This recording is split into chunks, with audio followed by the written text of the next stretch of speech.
It's what? It's loud. We're just trying to inform you. I'm sorry if it's loud. We want to make sure you hear us, and we want to hear you.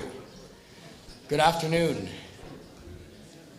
I won't play a big role tonight. My job is to welcome you here, and it's certainly a pleasure to do that. My name is John Torrey, and I'm a member of the board of directors here proudly. And going to start off by commenting on what an exceptional, beautiful day we had out there, and I just think it was amazing. I think the weather and the conditions and the togetherness is part of the reason that we're all here.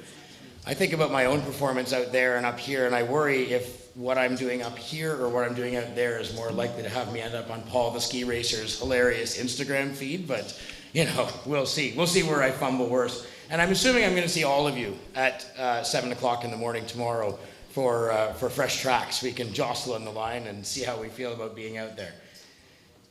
These informal meetings have taken place for over 30 years. To the best of anyone's recollection, they've taken place for over 30 years, with the exception of the 2 COVID years.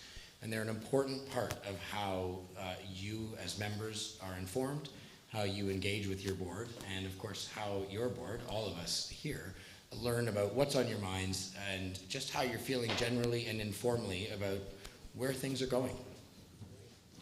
Today's meeting is, as the name suggests, and as I've just said, it's informal.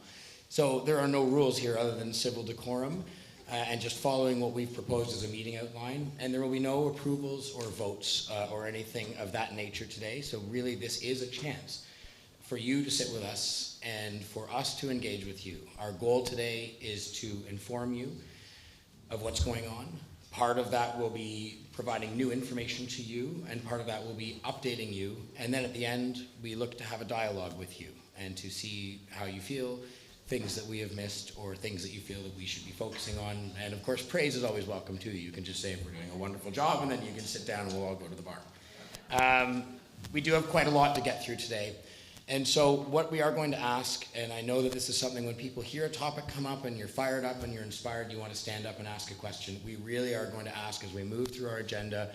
When we get to the end of a segment, we're going to bring up the next speaker, and we would like questions held until the end when there's a question and answer period. Just again, we have a lot to get through, and some of the questions can get into areas of detail or that require a longer answer, and we are really trying not to throw off the agenda. Reminding everyone here that even if you came with 1 or 2 things that you're curious to know about, the broader membership, we think, wants to hear about all of the things that we're here to speak about, and we want to keep going through that. A brief ask, if we could please be civil. Even though there might be issues that you're very passionate about, we're all members here, including your board of directors up here. We all love this club, and every single one of us, all of us in the room, those of us who are joining on the cast, and certainly those of us who sit alongside each other at these tables and in committees and in the lodge and on the ski hills, we all just want and love for the best Craigleith Ski Club possible. So again, let's just please try to keep it calm, cool, collected, and organized, and we'll get through this great and informative meeting in due course. That's the end of my introductory comments. Thank you for listening to me. It is now my pleasure to introduce our board chair, James Mathers.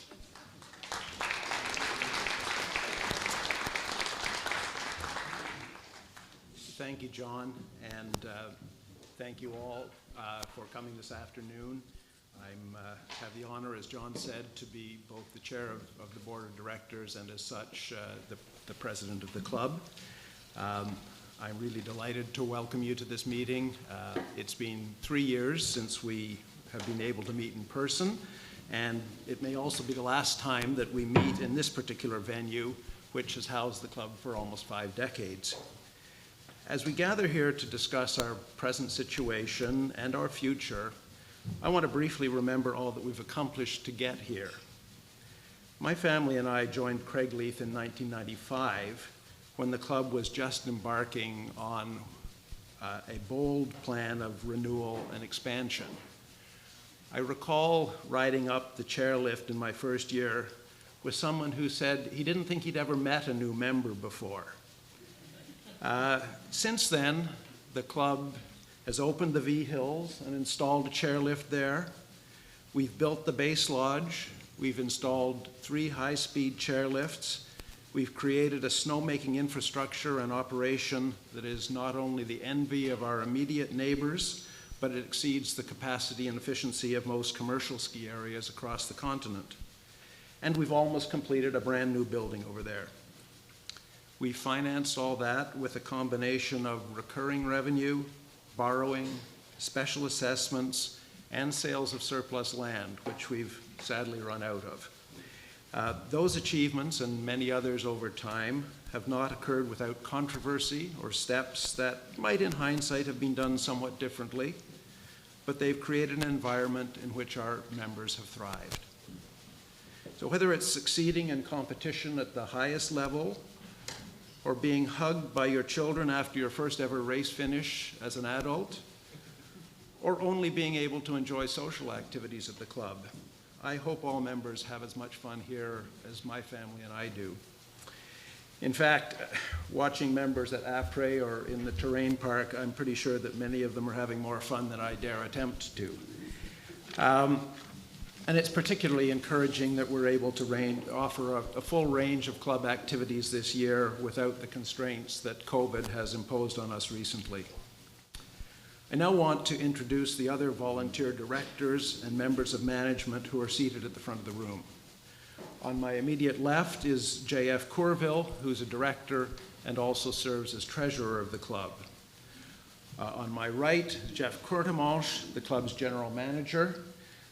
Beyond him are John Torrey, whom you've met, Dave McDonald, Megan Stovall-McKnight, Cindy McInnes, Peter Popoulos, Betty Del Bianco, Matt Von Teichman, Paul Smith, Brian Athey, who is retired from the board but continues to play a very important part as chair of our building committee, Dave Campbell, the manager of our Alpine programs, Maya Perebsky, the manager of accounting and finance of the club, and seated over here at her own special table, orchestrating everything today, is Natalie Bennett, assistant general manager.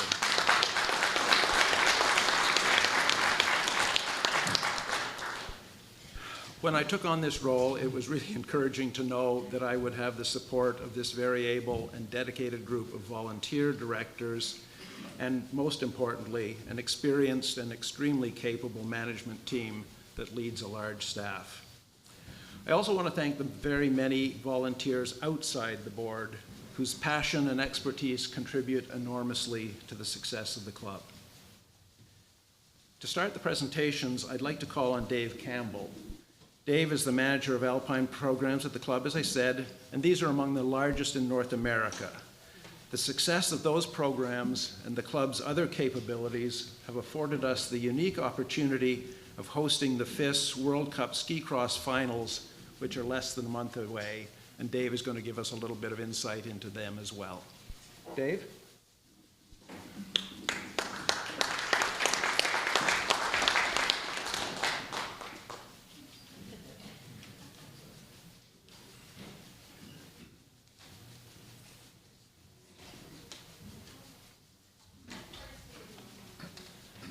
Thank you, James, and good afternoon, everybody. For those that haven't met, yes, Dave Campbell. I've been in a similar role here almost over 16 years, I guess, now, and it's been a fantastic time. We have an amazing team of instructors and coaches that work with our young, aspiring program participants starting at the age of 2, and some of you may have seen some of our more mature, seasoned athletes on Little John yesterday with the GDHL race.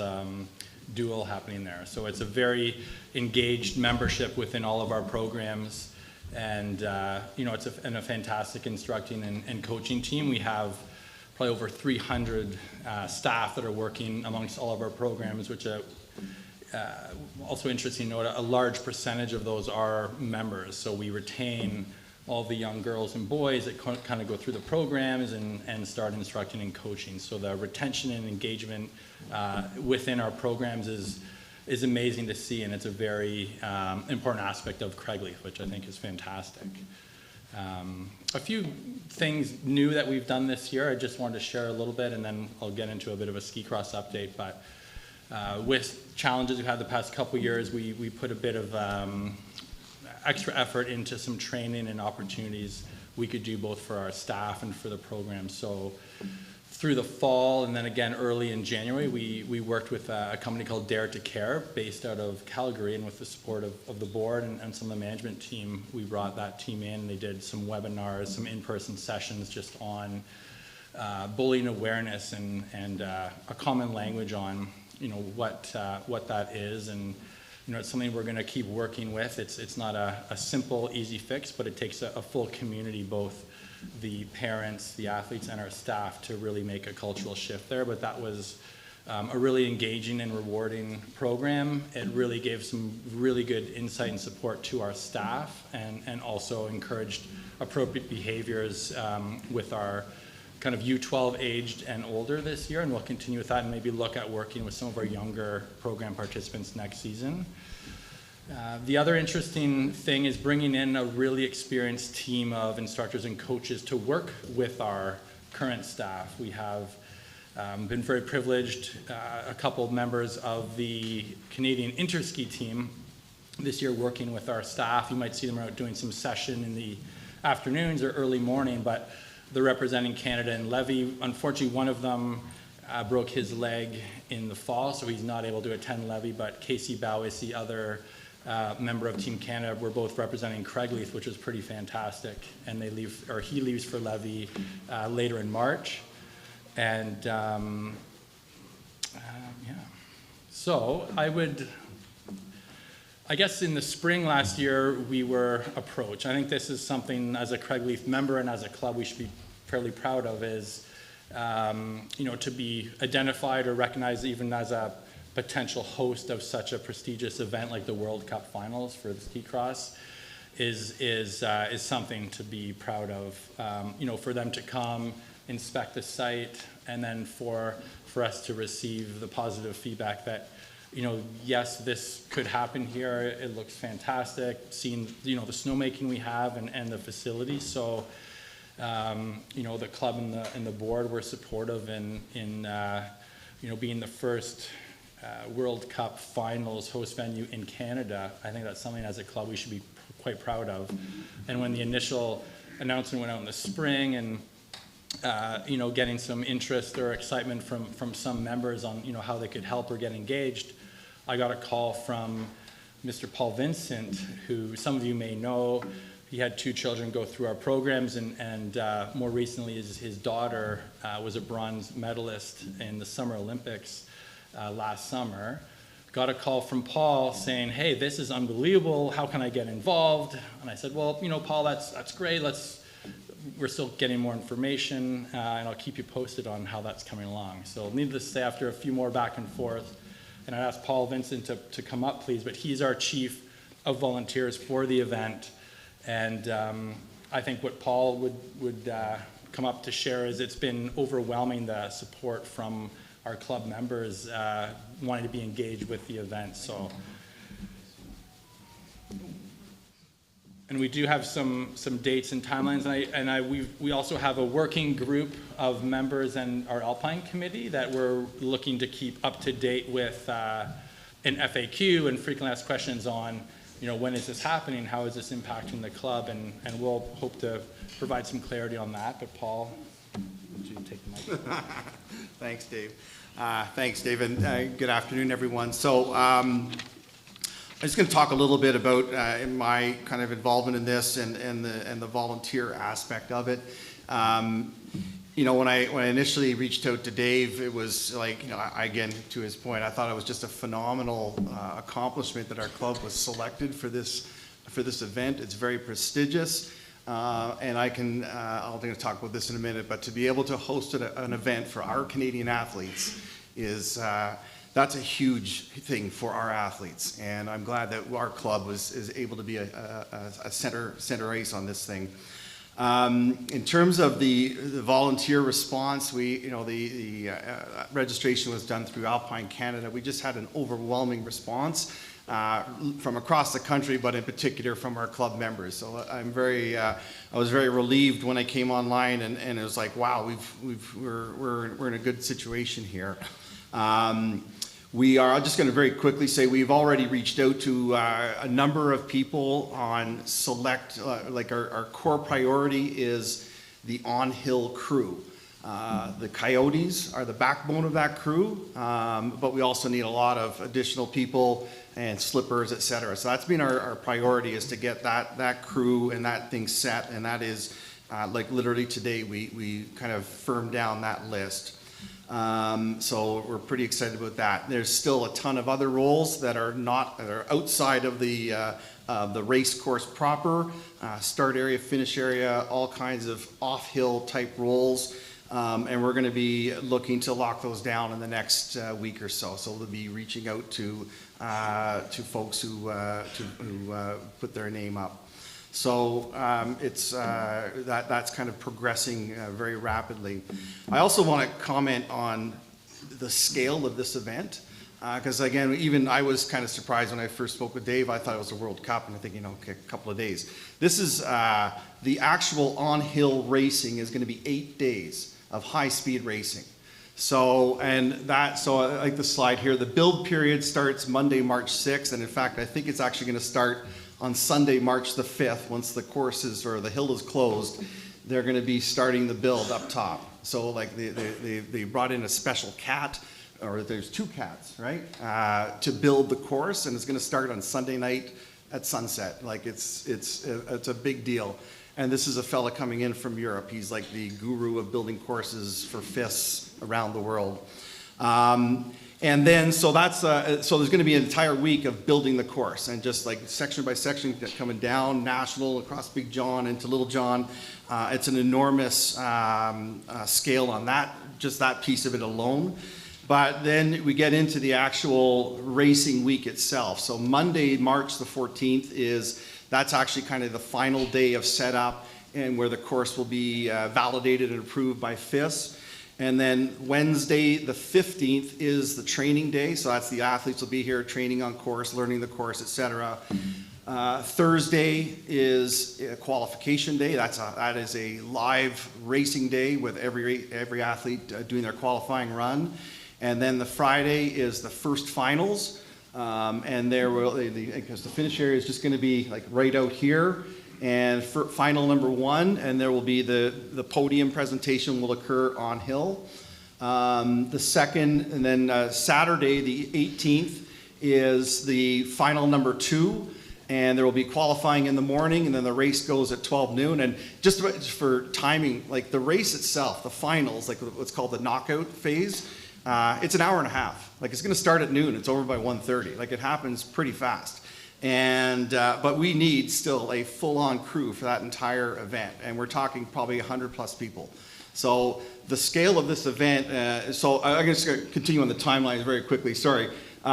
Immediately following, so on Sunday the 19th, we are hosting a NORAM event, and concurrently the Canadian National Championships. So a whole new fresh crew of racers will be coming in online. Sunday again is the athlete inspection and training. Monday is qualifying, and then Tuesday and Wednesday will be the finals. And again, those finals are like an hour and a half. I think we're wrapped up by Wednesday at about noontime. The other thing too, again, it's not just, there's a lot of elements to this thing, but this is a full-on FIS race. So there's going to be a whole TV crew. There's going to be TV towers all the way up our hill, all around the finish area. There's going to be a couple of big trailers with all the equipment out by the first ski patrol building. So this is like a massive scale. And I think the other thing too, we were shared about a week ago, some of the signage that's going to be put up here. Like this place is going to be rocking with signage. It's going to be, I'm so excited about this. And it's just going to be a phenomenal event. So sorry. Yes, it's men and women too. Like this is it's a full-on FIS. And I guess on the Saturday of the World Cup, that is the final World Cup event of the year. And after they've tabulated all the results, it's not just the podium awards for the winners, but it'll also be the Nations Cup will be awarded, and also the Crystal Globes for the top individual male and female across the entire season. So it's a huge thing. It's going to be just phenomenal. I do want to kind of step back though and talk a little bit about the volunteers. There's one of the things that's been very impressive to me is not only we had a fantastic response on the initial call out, but in the course of putting this thing together, we've had to reach out to some people because some things had to start like right away. It's not just the 8 days of On Hill. There's lots of pre-stuff, and we've reached out to a handful of people, and I've just been so impressed with how those people have just grabbed on to the role and embraced it and run with it, and with enthusiasm and vigor and timeliness. And it's just been like, can you take care of this? And they're going, sure. And boom, they're off. And it's just been it's very heartening to see that, because it's just, it makes everyone's life easier. But, I'm super impressed with our volunteers and those leadership volunteers who have stepped up. So just wanted to highlight that. And I guess the last thing, I'm kind of, if you haven't kind of got my vibe on this, it's just going to be a crazy event. And I said before, for a Canadian athlete to race in front of a Canadian crowd, there's nothing like it. For those athletes, it's super motivating for them. And I just encourage everyone to be out here, get your friends and family out here, bring your flags, every bit of Maple Leafs gear you've got. Let's be loud and proud and cheer on our athletes, because they're going to be at the top of national. They will hear us from the bottom. And I think we can do a great job in helping propel their speed on the course. So, thank you.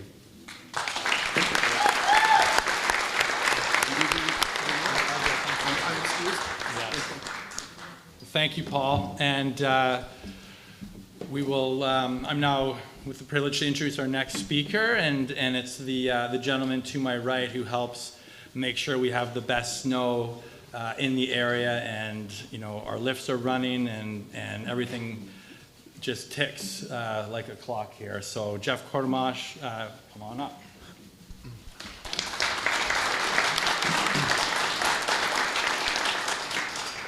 Thanks, Dave and Paul. That was fantastic. And before I start, what a wonderful day we have for this meeting. And Craig, I know Mr. Shibley just skied right in here, so nice to see that he's on the hill to the last minute.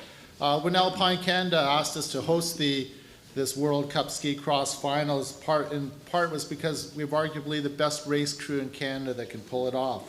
We've got a membership that is known for volunteering and rising to the occasion when needed. We've got the snowmaking to make the snow to host the race, and most importantly, we've got the great leadership of Dave Campbell, who can rally the Alpine community and bring everyone together to help pull this off. So thanks, Dave, and all the volunteers that are going to be making this happen. Before I start, or as I'm going now, a few updates on our operations this year. I'm available to answer questions at the end of the meeting, of course. Snowmaking this year, we had a great snowmaking year. We've converted 116 million gallons of water to snow this year. That compares favorably with our long-term average of about 110.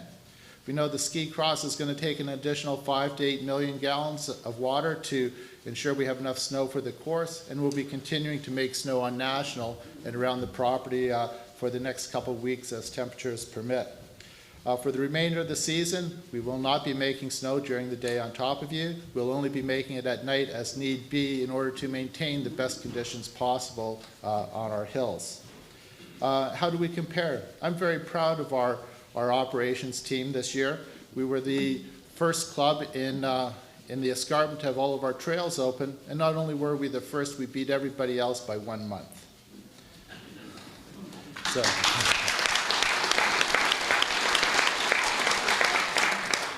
I've been asked a few times about how long we're going to keep our lifts, specifically the Little John lift. In 2027, it'll be 40 years old, which was our planned replacement date. We're bringing in a lift engineer to do a longevity assessment on the lift to see if we can extend it for an additional 10 years past that time. At no point will we compromise safety or reliability of the lift to delay the replacement of it, but rather, unless it's absolutely necessary, we'll keep it running and keep it safe for as long as we can.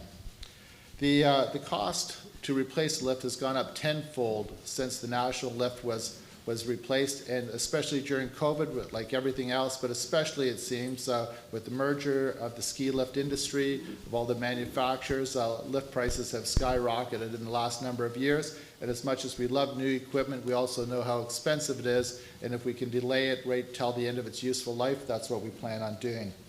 The flooding you've seen at the bottom, our Lake Little John, this year we'll be taking remedial action to get rid of that, so it's no longer a surfing issue down there. As you can imagine, the lift electrical components do not work so well when they're submerged under 2 feet of water. And kudos to our lift staff who are able to get the lift back and up and running in a couple days and keep it running throughout the season so far, despite some electrical glitches that seem to come up on us for that. Food and beverage and social events. We've had great, strong participation in our social events so far. Wine Festival, Men's Day, Ladies' Day, all the tickets have been sold out in record time. And if you've been by the lodge on a Saturday afternoon, you know how vibrant and exciting our après ski events are at the club. It's just so much fun over there. And with Matt Von Teichman and additional music on the deck, you can hear it from the top of Big John now. Our food and beverage, we have a new food and beverage provider this year, Pease Marsh Farm Catering. And they've been a true partner with us. We know it hasn't been perfect so far, but they are committed to making it better and making improvements every week. If you notice the menu over in the base lodge this week, we've got new items, we've got new presentation that they've been able to come up. We put in a new bar, we took the bar from here and had it installed over in the overflow bar area yesterday, and we'll continue to make improvements as we go along. We know there's the wait time in the cafeteria and the wait time at the bar. You know, we should be getting used to it now. It's been there for quite a while. But what Pease Marsh has done is we've added 2 additional tills, we've added additional staff to the bar, and they are working diligently to reduce those times as much as possible and get faster throughput. Friday night dinners, we've had to cancel a couple, but the ones that we have had, we've received very positive comments on them, on the food quality and the presentation and what was available. Perhaps we don't need to offer them every week like we had scheduled this year, and in the off-season, management will review this to see if we need more of a staggered approach to our Friday night dinners. And we're looking for member feedback. If you've got suggestions for us on that, we'd love to hear from you as well. Cross-country skiing, or the lack of. This year, the club purchased a new cross-country track setter. We are committed to grooming our cross-country trails 3 times a week. The new track setter is now wide enough that we have a hiking, walking lane beside it. And of course, this is at the top of our property. I'm sure everyone has seen the map of it. We just ask that if you're out hiking on the cross-country trails, that you please be cognizant of the set track that's on the right-hand side and try not to walk on top of it. I know some cross-country skiers were out there yesterday, and I was talking to them, and they said, you know, not bad. It's pretty good considering the day. Blowing snow fills in the track, and with the conditions we've had with the minimum natural snow base up top, it's been challenging, but it has been working. Climate change. I was asked to talk on climate change. The ski club, first of all, our electric snowmobile that was supposed to be in place for this year was delayed. Actually, we were told we could have it, but it would cost 50% more. So we elected to wait 1 year, and we'll receive it next year. And it's one of the small steps we're taking in our part to help climate change a little bit or reduce fossil fuel usage. We do our part. We reduce, we use, we recycle whenever possible. We know to protect ourselves from climate change. We know we have one of the most sophisticated snowmaking systems in Canada. We're the envy of this escarpment, and we're committed to continually making it better. We're also committed to staying on top of the latest snowmaking industry technologies and advancements that are out there, so that we're always prepared to make changes or bring new opportunities forward to the board for approval. Staffing challenges. Like everyone in the calling area, we've had some staffing challenges through our staff as well as the catering staff. And we know we must be competitive in the marketplace. We must look for ways to attract the best. Most importantly, we must keep a culture where everyone wants to come and work. The accommodation is a big issue in the area, very expensive and difficult to find rental units. So if members are thinking of renting their place, or they'd like to rent out a room in their chalets, cottages, please put it on the Craigleith Facebook classified section so that staff will have an opportunity to perhaps look there for a place. We're also working with landscapers and golf courses to try to find some synergies in job positions so that we can take 2 seasonal positions and make a good year-round position for staff. So we're trying to do what we can to keep good staff here year-round if at all possible. As we look to the future, we're looking at the possibility of an ice rink, pickleball, and sports court. The club is always looking to add additional winter and summer offerings. We're looking at adding additional mountain biking trails. We'll be partnering with Cork, the Collingwood Off-Road Cycling Club, or with Alpine Ski Club to add additional trails either at the bottom of the hill or at the top of the hill. We'll have gym facilities hopefully in the future, and a workout space will be planned for any members that would so like to use them. We've got expanded summer social offerings with the vibrant tennis and pool community and the addition of increased off-season amenities. We'll endeavor to add more social opportunities in our new lodge or our new building once it's completed as well. And my last one that I've been asked a few times, my add-on here, is that we do have a parking plan for the ski cross event to ensure Craigleith members will have access to the best parking spots closest to the lodge. This is managed by Paul Fox, who's in the crowd over here, I know, who's organizing the group of volunteers to look after this. I'm sure Paul will hand out his cell phone number. If you've got any problems, you can just give him a call. That concludes my presentation for today. Now I'd like to introduce one of the hardest working, most thoughtful directors we have. I'll turn it over to David McDonald.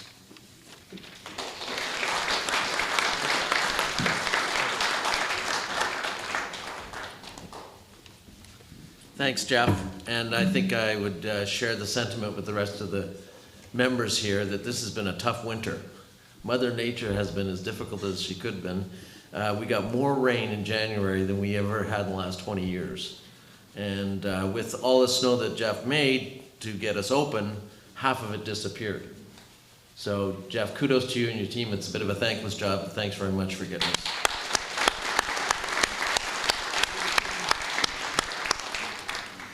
I want to address a few points that are important, I think, for you to take away as members. And I'd also like to make sure that you think about transmitting this information to other people in the club, because obviously we've got about 250 people here, but there's a lot more of the audience that we'd like to make sure gets the information, both of what I'm going to say and the rest of the speakers today. I'm the chair of the Strategy and Communications Committee, and we know that the communications that we have with the club today is not up to par. We know that as you've got kids in programs, you get multiple emails from multiple senders. We all read, most of us read Natalie's email, but there's just so much going on at this club. We're going to make a significant improvement to the communications that we have across and use the app and obviously use a lot more social media. To do that, we put together a committee that is strategizing both the brand and positioning of the club, and then we'll develop the full communication strategy.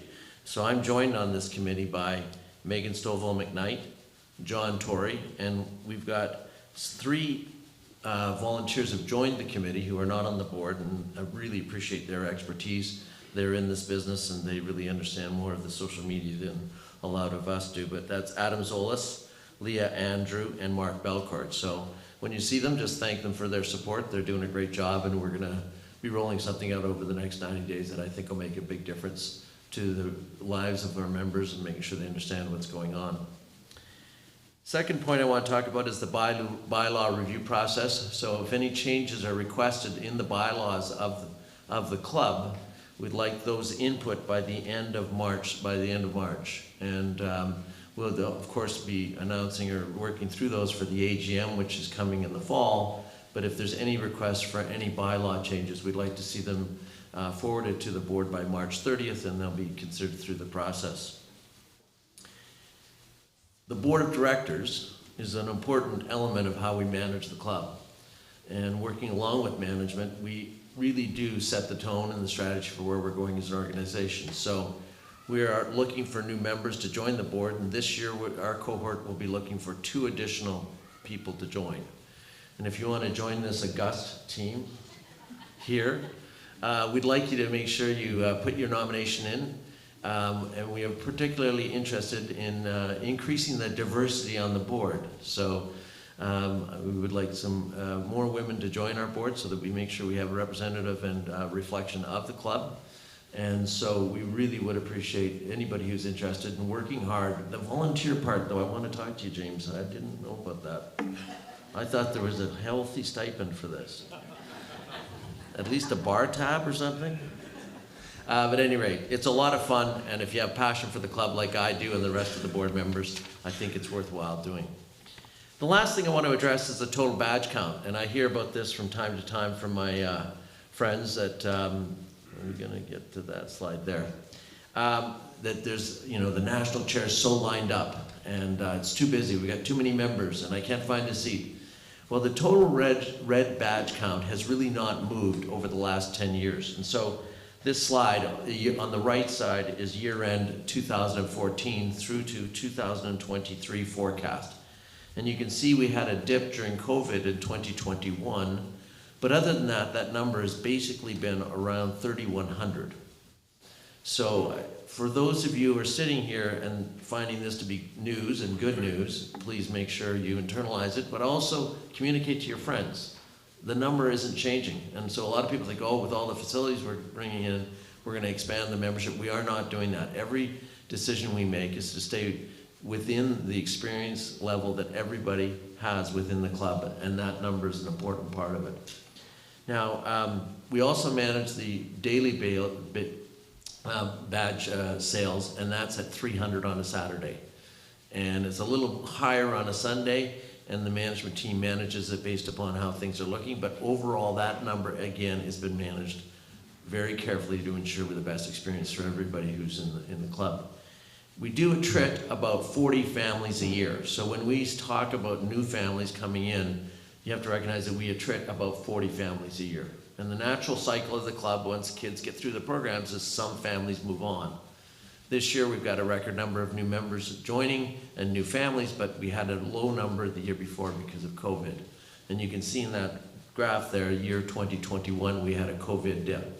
But ever since that, the interest in skiing has never been stronger, and the interest in Craigleith has never been stronger. So we don't have any worries at all that we'll be able to meet all of our financial obligations, because we will continue to have new members, and we will use that in order to fund some of the growth of the club. So those are the things I wanted to cover today. I want to thank you for your attendance and being here when you rather maybe on the bar, because the snow's a little soft right now. But it gives me great pleasure to introduce Brian Athey, the most diligent leader on the board on the managing the construction, as you know, of the Multifunction Center, which, by the way, may be the last time you'll hear that name today. So I want to introduce Brian Athey.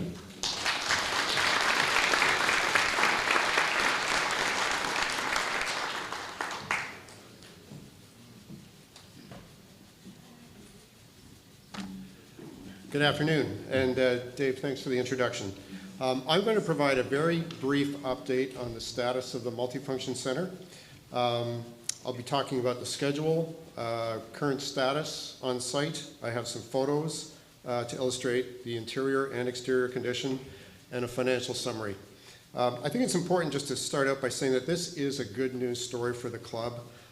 This Multifunction Center, I'm going to use that for the next few minutes, will provide a range of functions for all members. It's not just a replacement of the South Lodge of this building. It provides a range of functionality for the membership. There will be 380 seats for dining.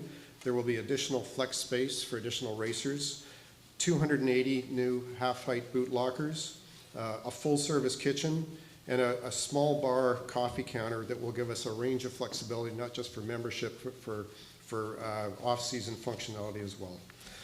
I'd always like to start with the overall site context plan. The Multifunction Center, of course, is on the lower left, two-story building, about 22,000 square feet, and the proposed base lodge expansion is the blue area to the right of the existing base lodge. This next illustration is the architect's rendering.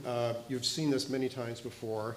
But if we flip to the next slide, we can now compare the actual site condition to the rendering. And I think it's great to see an actual project looking like the planned rendering. I think we can also thank our architect. I think they've done a marvelous job of creating just a showpiece architectural building, both from the exterior and the interior. The next shot just shows a slightly different angle. That tall vertical stone element is our chimney, and of course the peaked roof glazing and the two different colors of siding. In terms of project status and schedule, the construction commenced in May 2021. We are now on target for completion this spring and occupancy. The building, of course, is enclosed and watertight. Some of the exterior elements that have been completed are the stone, all the glazing and entrances, the roofing, exterior walkways, the snow melt system, and the stairs. Interior elements that have been completed, and I'll show a few photos. All of the partitions and drywall are complete. On the lower level, we have completed our painting. The lighting is installed. Washroom tile is underway, and carpeting is underway as well. The mechanical room is functional, and we have our full power, and the building is energized. During the course of construction, we are always, between ourselves and our consultant team, inspecting and noting deficiencies and taking action on deficiencies. And I just want to speak briefly to 3 that we've identified just for reference.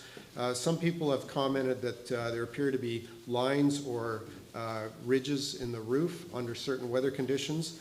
This is a condition associated with thermal bridging. The architect and our consultants are looking at this, but we've been assured that we have achieved the R value that was specified for the building, and we're further looking at investigating the cause of this and what remediation we might be able to take. Some of you may have noticed deterioration on part of the concrete stairs. The upper tier was poured in what we believe were sub-zero conditions. That's a deficiency that will be rectified by the contractor. And as Jeff mentioned, we do have a slope side drainage problem, and that will be rectified as well. Throughout the course of construction, we are also making some adjustments and modifications to further improve the building during the construction process. For example, we have expanded the extent of the snow melt system on the main lower level. We've added some storage space below the stairs as a change, and we've elected to rough in additional power and plumbing for potential expansion of kitchen equipment down the road. A couple of images of the interior. These were taken about a week ago. This is the main upper level member area where much of our seating will exist. Clearly, just spectacular glazed views through to the ski hill, and also natural light right throughout the upper level. High volume space, and I think once this area is finished, it's going to be terrific. Another image from a slightly different angle, looking towards the magic carpet. On the left-hand side, that's the main vestibule entrance out to the deck on the upper level. And a couple images on the lower level, just to illustrate the general condition. This is the main visiting area, boot up, flex space. Oh, there we go, space. But again, the partitions are complete. The ceilings have been painted out, and the light fixtures are being suspended. I was in the building this afternoon. There are 2 contractors working in there today, so work is continuing even as we speak today. And this is our main stair that takes us up from the lower level up to the upper level. Again, very bright, open, glazed area. Looking ahead over the next few weeks, 6 weeks, we will be completing the balance of the exterior siding. It's almost complete at this point. Drywall taping and painting at all levels. Lower level flooring will be installed. The kitchen mechanical and associated HVAC, a very complicated piece of work, will be completed. We will also be commencing the installation of the finished acoustic wood ceiling paneling. The kitchen equipment is in storage, waiting to be installed, and the elevator shaft is being roughed in, and the elevator installation will take place over the next several weeks. I'd like to close with a financial spreadsheet. You've likely seen this before. This is effectively what we presented at the AGM in October. The first column is the board-approved budget of $8.58 million. Our total forecast cost remains at about $9.3. for a variance of about $720,000. These figures are exactly as reported at the AGM in October, and I'm pleased to say we remain on track. This forecast, I should note, includes, we're carrying a contingency of about $150,000 for future changes to the completion of the project. So that concludes my presentation. I'd be happy to take questions at the end of the meeting, and I will be here after the meeting if anybody would like to speak to me separately. So I'd like to pass it back to James. Thank you.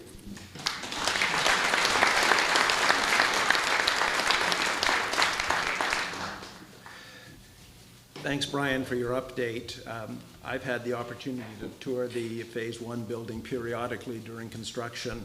It really is very impressive, and it's encouraging as I listen to the contractors and others to really get the sense that the successful conclusion of the building project is really in sight. And I want to thank you again for the enormous contribution of both professional expertise and passion that you've brought to this project. You've managed to maintain both careful scrutiny of the project and a constructive relationship with the builder in the face of challenges that I think would have exhausted many others. But I want now to turn to Phase 2 of Project Generations. As a reminder, the planning for Project Generations started in 2012, and after extensive consultation with members and industry experts, undertaken by a facilities task force led by club members, including Brian, Project Generations was approved by the members in 2019.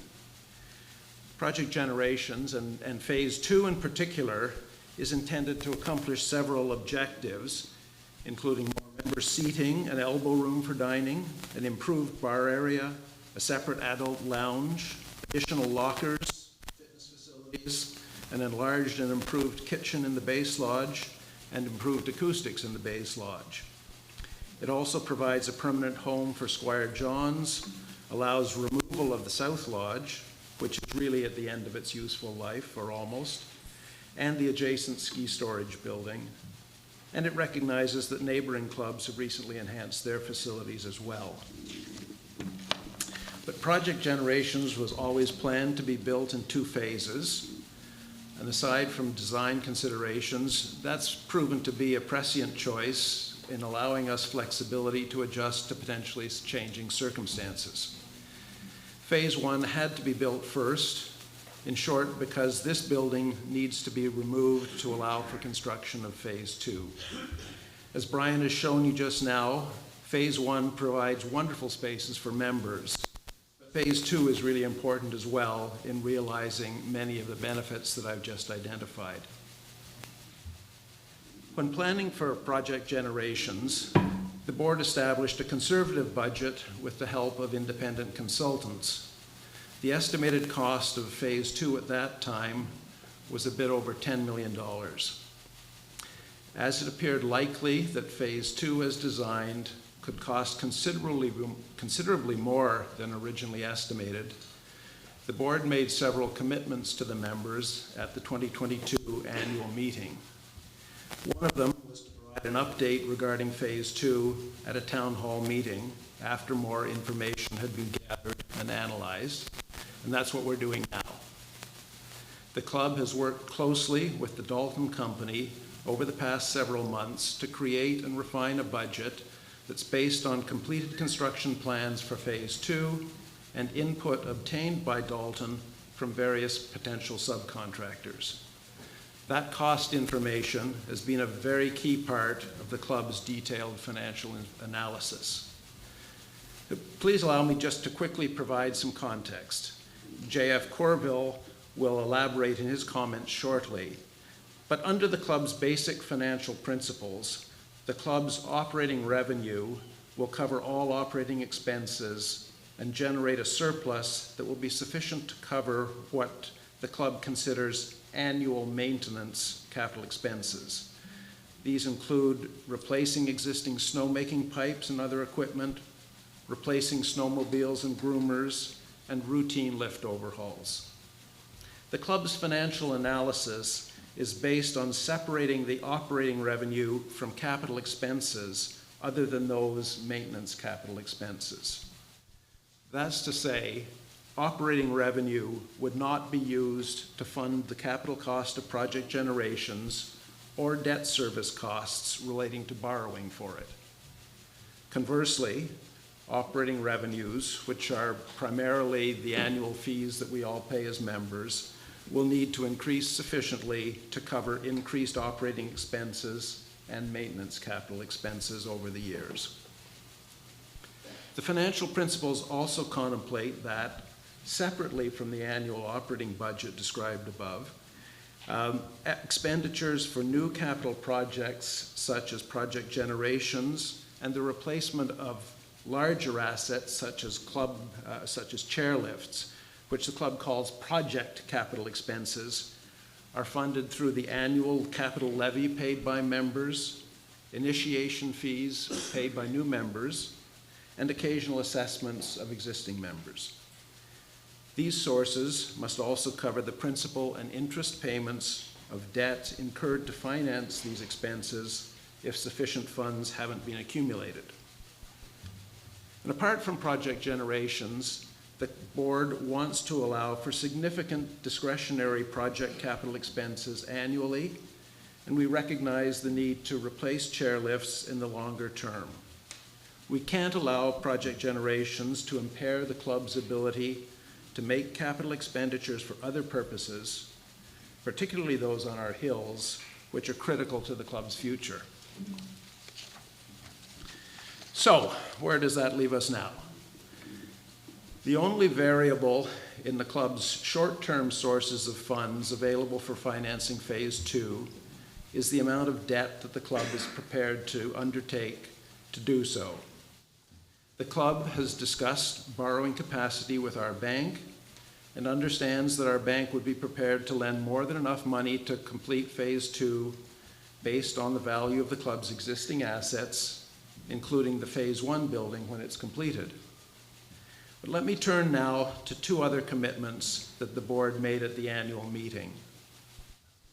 The board believes strongly in Phase 2, but not at any cost. And borrowing will be done prudently and conservatively so that the club can comfortably manage repayment. I anticipated when I was presenting those commitments at the annual meeting that this meeting would involve a description of the board's process and the factors that would be weighed when reaching a decision in March based on tender results for the project that would be received after this meeting. However, two key things have happened since then. The first is that construction cost estimates for Phase 2 have continued to rise. The second is that, as the club has confirmed the other factors affecting the financial analysis, it's become apparent, as Jeff said, that there is very significant recent inflation in the cost of both new chairlifts and upgrades that might be desirable to maintain or extend the life of existing chairlifts. In addition, interest rates for borrowing have continued to rise. So, despite significant exploration from the Dalton Group and club representatives, the estimated total cost of Phase 2 as currently designed is approximately $20 million. Suffice it to say that the borrowing requirement resulting from that cost is sufficiently above the board's comfortable borrowing amount that the board has determined that proceeding with Phase 2 this spring is not appropriate. To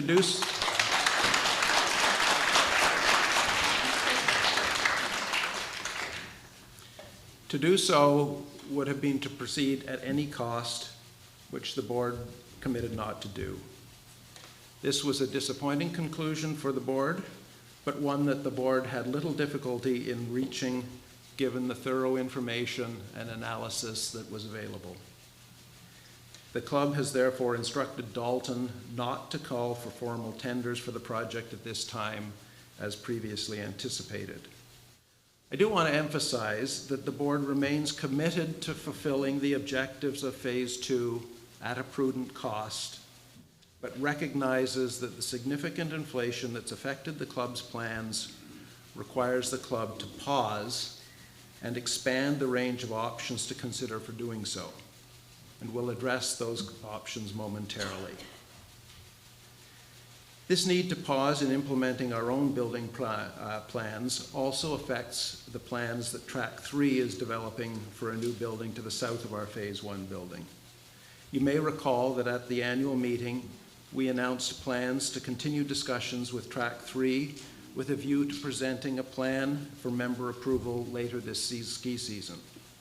We've been able to tentatively settle a formal letter of intent with them and conceptual plans for the Track 3 building, but the board doesn't consider it appropriate to ask members to approve them until we're sure that a commitment to Track 3 would not preclude options that the club should preserve for fulfilling the objectives of Phase 2 of Project Generations. The board remains committed to supporting Track 3's ambitions, and we will not put forward a plan for member approval.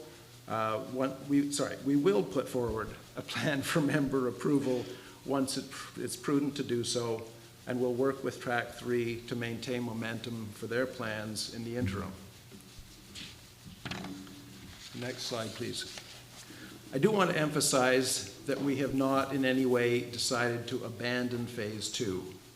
What we've decided is that it's not prudent to borrow the amount of money it would require for us to start Phase 2 this spring.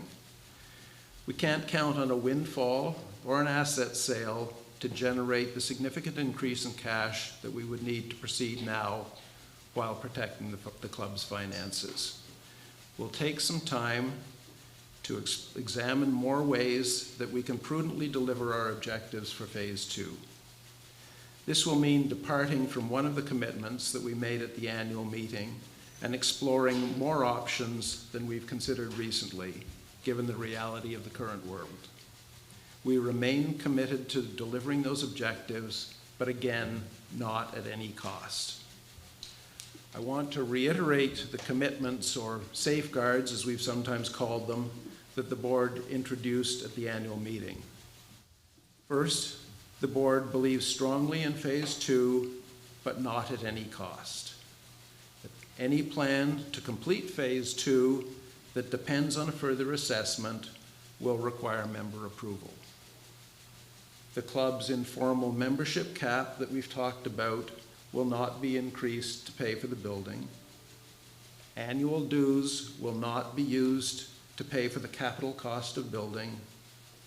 The club will maintain funding of operating requirements and other necessary capital investments, and borrowing will be done prudently and conservatively so that the club can comfortably manage repayment. And the board also remains committed to communicating with members as we go forward. We're faced with another obstacle in our original plans, but one that presents an opportunity. Let's just remember that we're on the verge of having a brand new building and still having several $1 million in the bank and the lowest annual fees among neighboring private ski clubs. I want to ask Paul Smith, who has very quickly been able to take a very active role in Project Generations following Brian Athey's retirement from the board, to speak briefly about the options and the next steps for Phase 2. Thank you.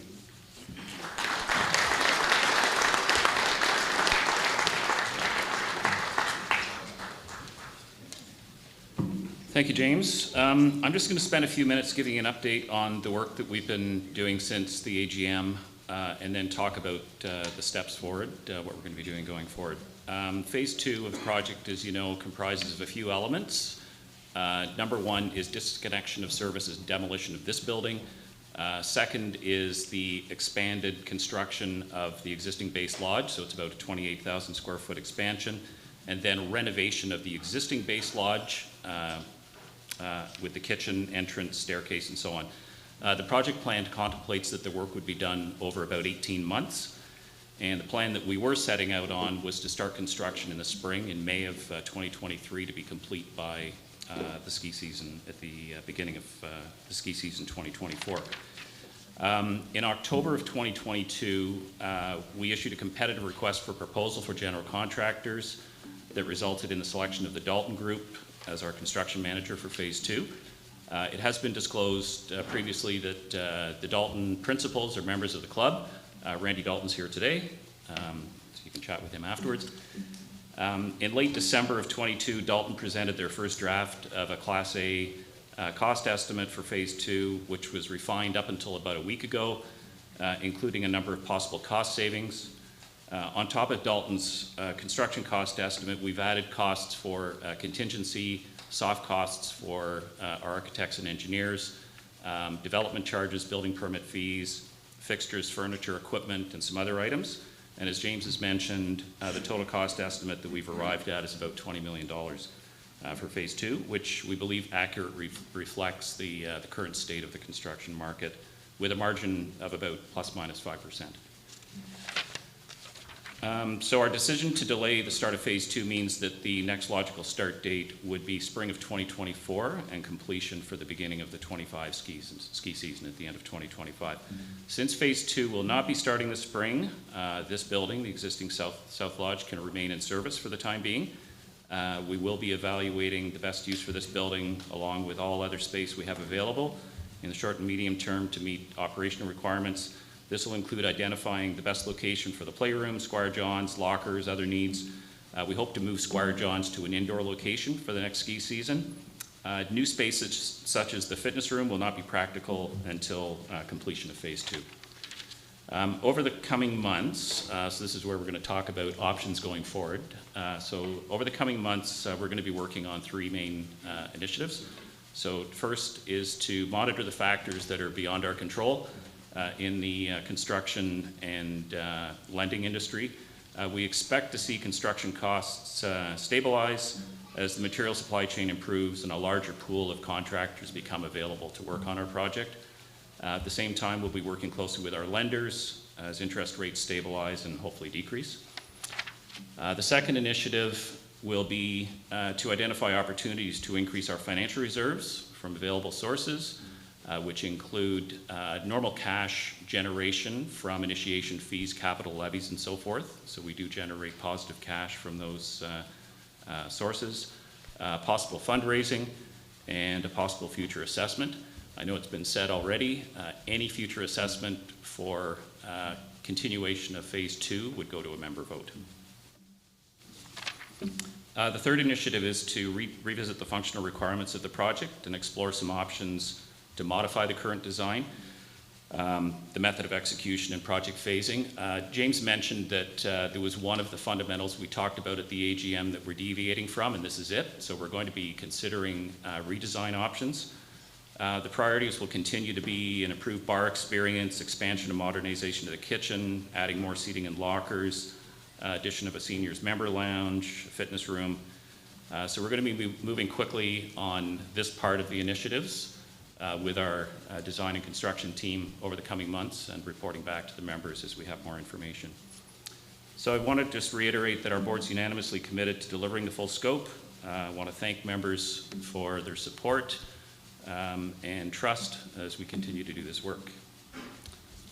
So I'm going to turn it over now to JF Corbill, and to use a sailing analogy, JF keeps a very firm hand on the tiller, steering our financial ship, so thank you, JF.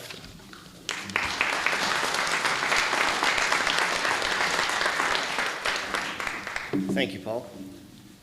Good afternoon, everybody. My role today is to brief you a little bit on two items, the current state of our financial position, and secondly, add a little bit of useful context to how we came about the decision that we came to regarding Project Generations Phase 2. James talked a little bit about the financial principles. Let me add just a little bit of precision to this. We manage the club's finances along two segments. The first one, our annual operating budget, where we attempt to and target to make our operating revenues equal the sum of our operating expenses and the maintenance capital expense target of about $900,000 a year. That's what we feel the club needs to keep it going every year on our current infrastructure. The second stream is our capital project funding, where our target where our funding basically is sourced from new member dues, capital levies, and assessments, And we look to equate that to our yearly capital project target of $750,000 a year, plus reserves.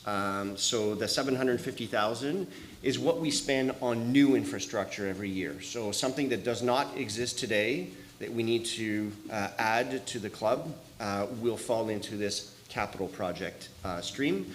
And we can basically always say, well, is that necessary every year? Do we need new infrastructure every year? We have had in the past moments where we've actually curtailed the amounts of spending on new infrastructure, and that was felt rather quickly, and we can talk about examples of that.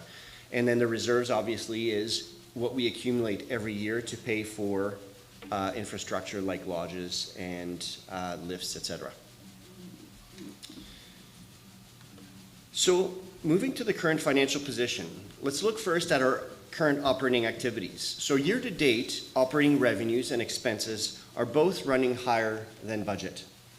On track, we are on track for full year operating target surplus of 800,000 or just about, which is used to fund our maintenance spending. Regarding our maintenance spending, we are on track to meet our budget of 750,000 for the year. So we're in good shape. We effectively, as you will recall, raised member dues by 8% for this current season, really to offset the cost of inflation, which has materialized, as a matter of fact, in areas such as wages, insurance, and fuel. Looking at our activities, though, we can take a bit of relief that many of our areas of activity are back to pre-pandemic levels. These include Alpine programs, guest fees. Some areas of activity, however, are still lagging. This is food and beverage, as an example, group bookings, lodge rental. Now let's turn to our project capital funding. We've had a higher initiation fee revenue from a higher number of families joining this year. We've had 57 families join the club this year, which is in contrast to 10 that we had the previous year because of the lull from the COVID freeze. Our long-term average is 36 member families. And that's important because that's the number we used for the modeling for the decision we took on project generations, and we'll get back to that in a second. Some of the notable projects for capital spending this year have been obviously the continuation of project generations phase 1, paving part of the parking lot, in addition to tree planting. We also have near-term capital commitments. Jeff spoke a little bit about upgrades to chairlifts. We are poised to bring upgrades and refurbishing actions to 3 of them, in addition to rerouting some of our main snowmaking pipes to really solidify our ability to have dependable snow and make sure that we're not impeded by anything with regards to how project generations has affected the current routing of these pipes. We have forecast cash on hand at the end of the year of $4.8 million, and the club has no debt. Now let's move to how we assess the viability of project generations 2. We could have cut this many ways, but kind of look at this in your own lives as when you're purchasing a house. You know, what is the maximum amount of debt that you're willing to put on? And it's kind of a hard number to get to, but maybe the best way to look at it is the way that we based our analysis on, which is making sure that we felt that month in, month out, we could actually service the debt that we were putting on. And that became kind of the litmus test for how much we felt would be prudent to accumulate as debt. So what we did is we looked at the revenue from initiation fees and capital levies at an average of 36 families, and that generates just under $2.7 million a year. As I mentioned, we target about $750,000 in annual capital project spend. And then we looked at how much it would cost us to service the debt in terms of interest and paying back the principal if we amortized $18 million worth of debt on 20-year span. Effectively, that comes up to about $1.7 million a year in payments to service that debt and pay back the principal, which left us with about $250,000 a year. That left us with $250,000 to defease our monthly payments. So let's look at what the effect of that would have been. So if you look at $250,000 every year of every month, I'm sorry for doing that, every $250,000 every month of cushion, that means about 5 member families not joining. That's a big, that's a very small margin for us. So we feel that we were really close to our edge, and that was not a sufficient amount of padding for us to basically defease our payments for principal and interest. We also have very limited prepayment potential to clear our debt. When I spoke in 2022, in the fall of 2022, I mentioned we were looking at a debt of around $9 million, and our ability to pay our debt was actually very clear. We actually would have no debt within 7 or 8 years. We are now, finding ourselves with a very, very different situation. That as well leaves very inadequate margin for emergencies. And the last point is that the club would remain in significant debt position beyond 2031, which is the point where we're starting to having to replace lifts. So putting on that debt, and we would be in a very high level of debt still, just at a time where we have to spend what Jeff described as highly inflated prices on lift replacements, which we felt was a very clear decision around the financial prudence that we needed to apply to our decision. So that's how we came to the decision. Hopefully this provides the context for which James explained our decision on Project Generations 2's pause. So in summary, despite the inflationary environment, we've been able to reasonably contain the Project Generations 1 costs. Our financial position is strong with significant cash on hand and no debt at present. The impact of inflation does remain pervasive, however, across our operations.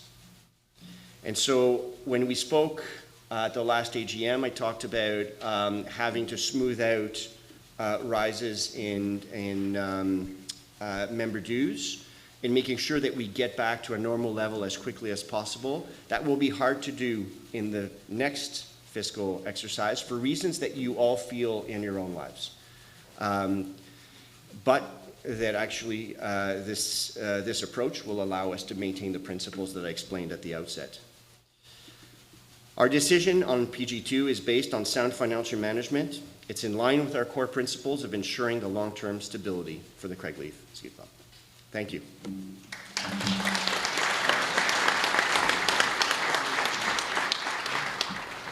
Now let me bring Megan Stovall-McKnight to the stage. Thanks, Jeff.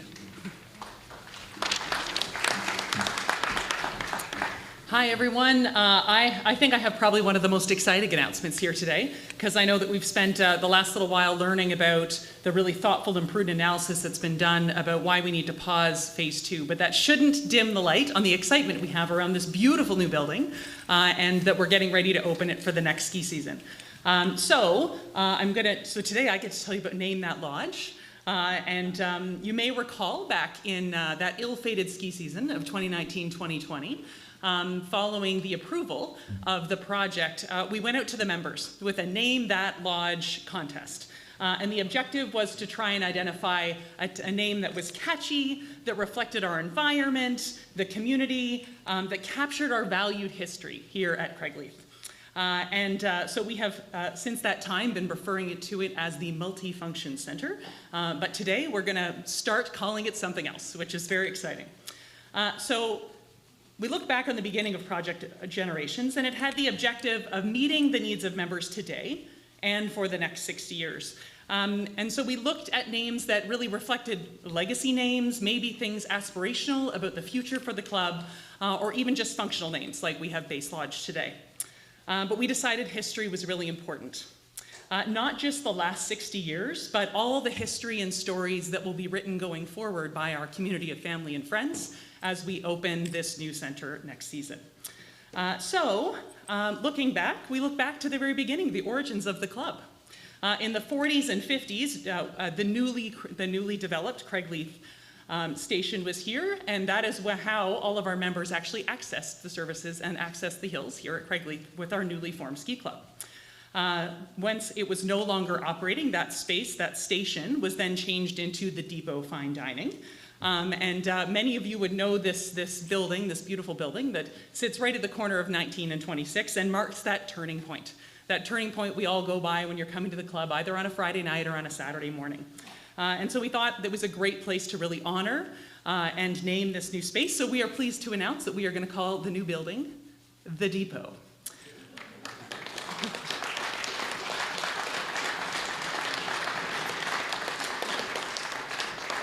So a depot, as you know, a depot in the English language is often referred to as a train station or a bus station, but it's usually the place where you go to start a journey or start an adventure.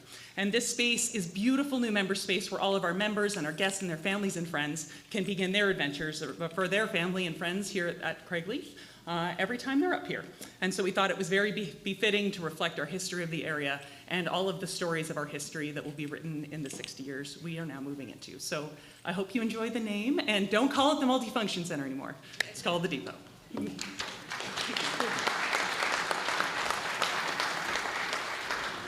I'll now invite James up to begin recognition of some really important members. Thanks, Megan. I do myself remember celebrating a wedding anniversary at the Depot Fine Dining early in my time at the club. Certainly the Depot is an appropriate name, although I must say, the other lodge or the next door lodge might also have carried forward a Craigleith tradition. Because of COVID, we've been unable to acknowledge in person the contributions of directors who've retired from the club's board over the past 3 years. An advisor to the current board reminded us at a planning session that the role of the board is to seek the greatest benefit for the largest number of members for the longest period of time. It's very helpful advice, but it doesn't come with a calculator to enable you to measure which of your options will achieve that result. Attempting to do so requires time, patience, open-mindedness, self-confidence, humility, and much more. And all of these members brought these qualities to bear in seeking that elusive goal. I'm going to ask them to stand so that you can recognize them. I'm sorry that COVID disruptions prevent us from offering them the traditional tangible reminder of our esteem, but we are working on it. Please recognize Tom Cronin and Diana Donnelly at the back of the room, who retired in 2021.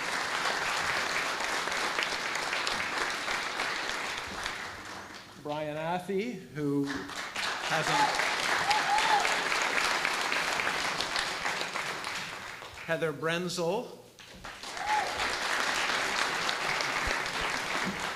Fiona Orr. And Chris Fragran.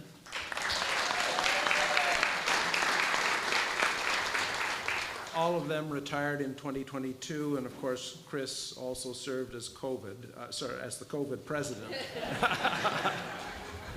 And please also recognize in absentia Claude Germain and Jeff Taylor, who retired in 2020, Jeff also having served as president.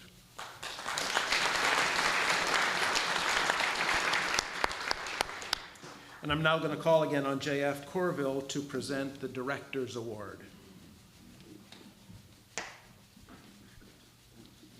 Here are the awards. Thank you, James. I'm very pleased to announce the winner of the Director's Award for this year.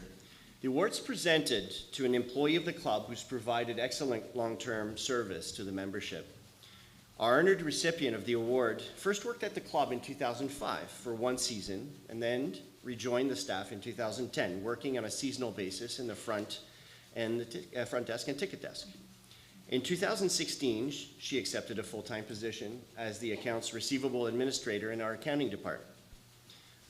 As many of you know, this role requires regular interactions with all members regarding their accounts, including providing assistance with keeping members' accounts up to date and sundry questions on the matter. Our recipient manages her responsibilities with a calm and mild-mannered and highly professional manner, and members speak almost universally very positively of her interactions with them. Additionally, our recipient's an integral member of the overall administration of the club due to her wealth of knowledge and her amazing team attitude. She's always willing to help where needed and to share her talents and ideas for the betterment of the staff, the members, and the club in general.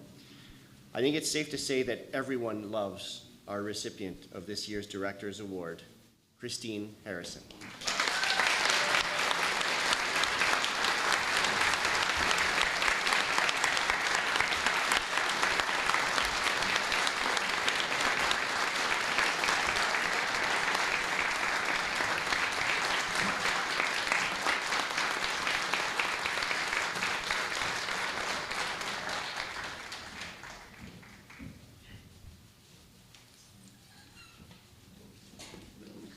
I'd like to welcome Cindy Mohawk.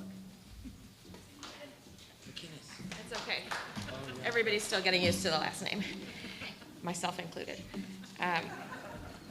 I'm here to present the Bowie Award, which is presented to a member who betters the club in a largely kind of sneaky behind-the-scenes way.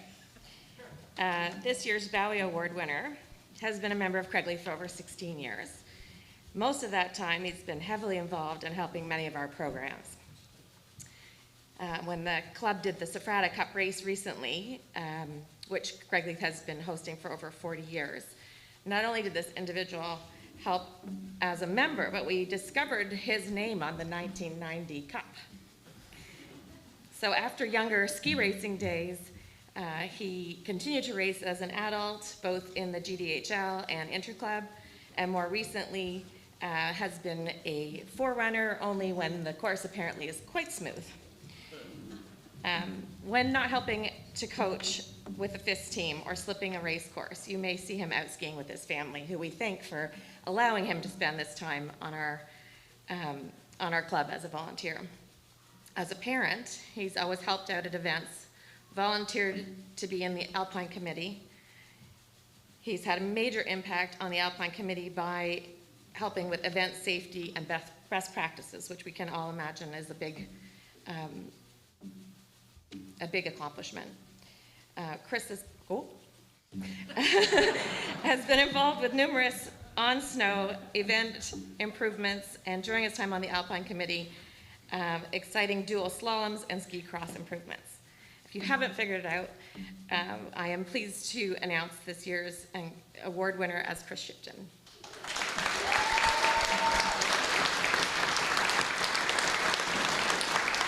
And this is why we wanted you here.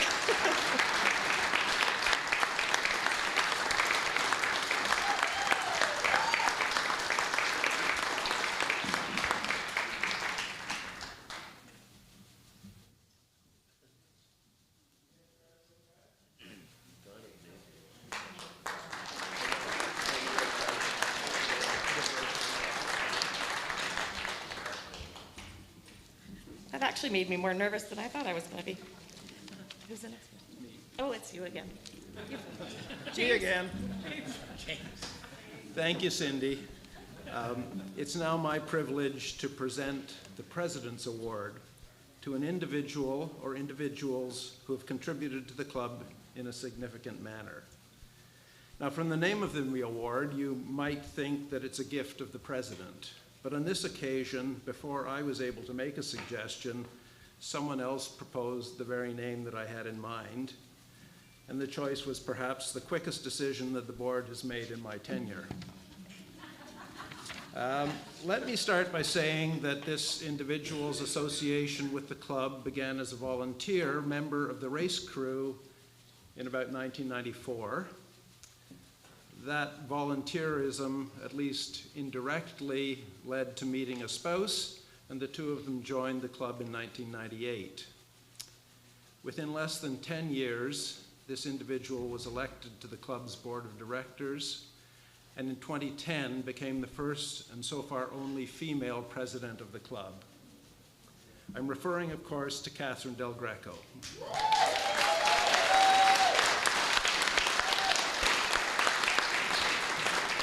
Well done, Mark, for keeping it a surprise. Catherine is renowned for both her compassion and her strong leadership while president. In particular, Catherine was instrumental in resolving a long stalemate relating to leased cabins located on club property, resulting in a mutually beneficial sale of building lots to club members. I can't quite remember the quote that emerged from that accomplishment, but it was something to the effect that Catherine had more something or another than all the men who preceded her. As the past president, Catherine was chair of the club's nominating committee around 2014. In that capacity, she declined my application to be nominated to the board. She had a fairly rational explanation that involved a change of club policy motivated by my particular case, but for better or worse, she encouraged me to try again. Catherine served again as chair of the nominating committee in 2020 and 2021, having been unanimously acknowledged by all of the other club presidents as the best candidate to implement the new terms of reference of the committee. Catherine did this extraordinarily well, proving what I hope is a rule that at Craigleith, the greater the stress, the greater the success. I'm sure I've missed many other noteworthy accomplishments as Catherine's generous counsel and support have continued to be offered to the club until, well, not very long ago. But I invite you all to join me in recognizing the woman known to many of us as Catherine the Great.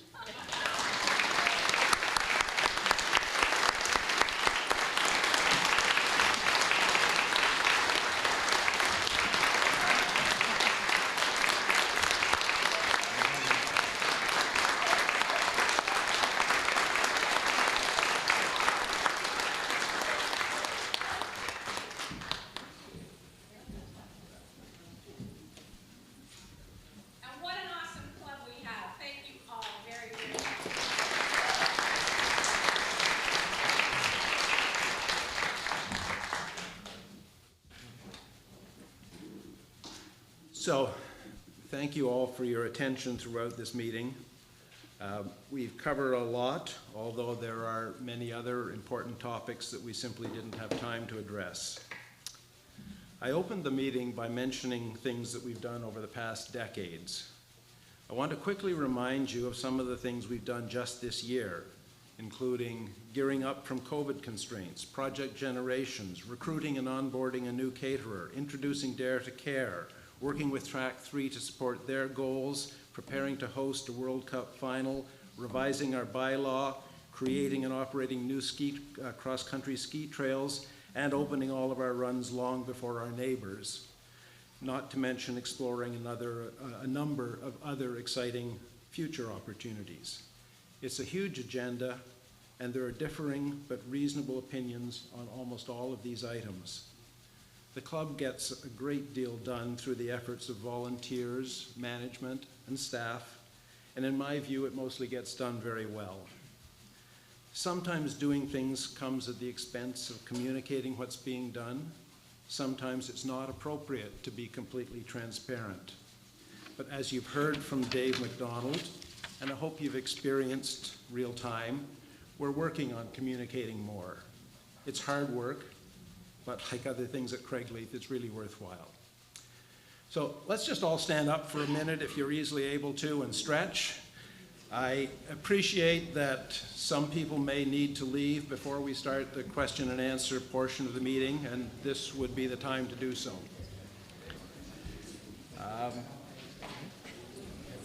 So, thanks very much. John Torrey is going to moderate the question and answer session. He may answer some questions, but he'll refer many of the others to other directors and managers and he'll start by explaining a few ground rules. Thanks. Thank you, James. I was going to say something like that concludes the first half of the series of speeches for the town hall, but I'm not sure standing between people in their evening is the best idea. Big agenda, we got through it all. Thank you everyone very much for your attention and for respecting that. I'm sure the questions and curiosities you have, we asked you to hold until the end, so that is now. There aren't a lot of ground rules, other than the ones we all follow everywhere. The only thing I would remind you of is that while you're all here, and that's wonderful, there are also a significant number of members who have tuned in on the streaming service to be informed and be updated and be part of hearing what's had to be said. The questions will come from within this room. So if we could ask people who want to ask a question to line up at the microphones. There are two of them in front of me. One of them will carry on to this sound system here, and the other one allows the people listening at home or wherever they are to hear the questions. The other thing I would just say is we had said from the outset that this is a general information session. It really is meant to be an informal meeting, like a town hall style meeting where we answer general questions. If you want to have a very specific and detailed discussion, please reach out to a board member of your choosing or an appropriate staff member or management team member, and we'll be happy to arrange that if it's an appropriate ask. But usually the goal of these things is not to get too heavy into the weeds on technical. It's just not the venue for it, and it takes time from others who want to ask questions. And so with that, I will open up to our first question. Good evening. Hi, Steve Whitten. Hang on 1 sec. I don't know if our sound is up Yeah. for Steve. Sometimes no one can hear me anyway. Is it working now? No, Natalie's going to walk over. We are listening. Oh, good. All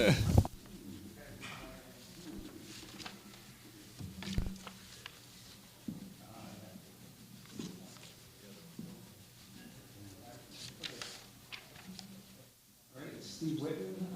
Just have a project generations and climate change question for Brian or Paul. What is the heat source that's heating the depot building? Yeah.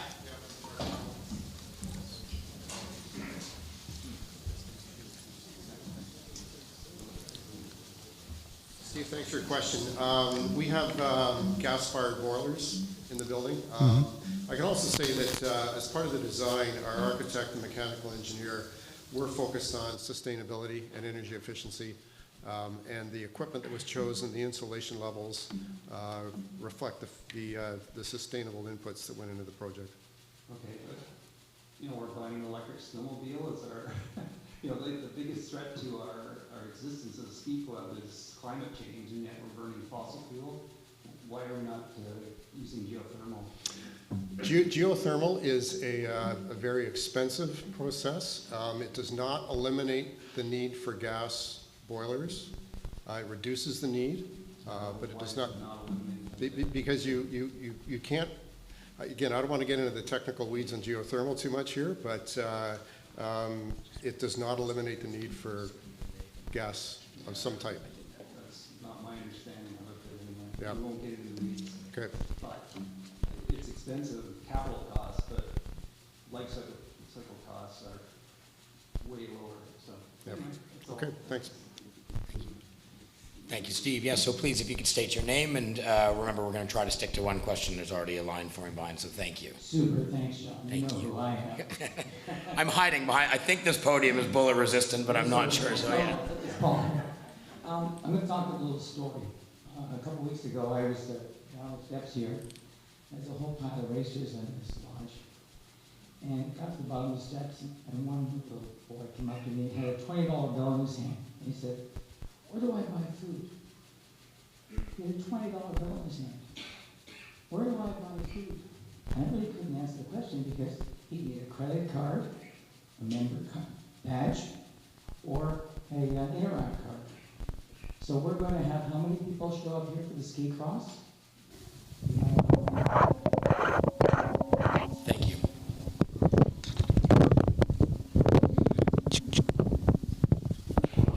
Dave Bellamy, just a quick story and then comment. We had a naming contest for that lodge over there. I was president when we built that big, ugly wood building. We had a naming contest, and you should have seen what the members put in. Quite a few put in Mesa Costalada. And I remember reading this and going, holy shit, that's what the members think of it? And that was easy compared to what you guys had to put up with, you know, Project Generation, because that was a totally different time. I think that whole building went up for about $5 million, plus some furniture, maybe 5.3. So that was a very easy thing to do. And I know it's been very difficult, and you've got great talent up there trying to manage it. The other thing is, I have to say, I think you made the tough decision and the right decision. It would have been easier to say it. And don't get me wrong, I love building as much as anybody. It's so exciting and enthralling, and the temptation for you guys to want to deliver what you told the membership must have been huge. So to tame that and do the right thing, I think you've done the right thing. Guys with old gray hair like me, and lots of you here are going to say, shit, I might have to retire skiing before the lodge is finished, and that's going to be the biggest grumble. And they may also say, assess me, I got the money, I want this before I retire from skiing. That's going to happen, you're going to hear that. But that wouldn't be the best decision for the family. The Craigleith family would not benefit from that as much. Going into 20 years of debt, Corville did a great job of explaining that. Going into 20 years of debt on a thin edge, where some days you're going to lose a little sleep because you may not make your numbers, isn't healthy either. So I commend you for that decision. We need to run our business, run our ski club like a business, make our policies as open and transparent as possible, and make as many decisions as we can like a family. That was a family decision today. Thank you. Thank you.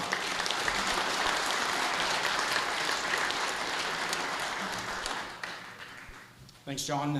Peter Dyson. You had a nice graph there about the red badge count, showing it was level, then a dip, and then leveled off. Do you have the same graph for the blue badge count over the same number of years, where it has been and whether it's gone up, down, or level? You want that? And those numbers? Or Jeff? Pete, we don't have it handy, but we know anecdotally that, yes, our blue badge count will be substantially similar and will follow the trends of the red badge count, as blue badge is required to service the needs of the red badge. So is that something, though, at the next meeting when you show the red badge line, you can have a blue badge line with it too? Yes. Absolutely. Thank you. Thank you. Hey, Shelley Johnston here. On a more serious note, given some of the events that have happened around this club, I'm a little disappointed by the lack of a media policy, and I think we really need to come up with a firm communication strategy and media, given the members at this club, I think, deserve better for what we've gone through, and I really appreciate it. So just think that you guys should really focus on that. We have a World Cup event coming here, and things are hurting, and we need to fix this. So thanks. Thank you. Hi, my name is Rick Wilson. I just have a question with regards to the national lift. I was riding it a few weeks ago, and there was an employee who was horizontal on tower number 12. Looked like he was with a wrench or something, tightening something.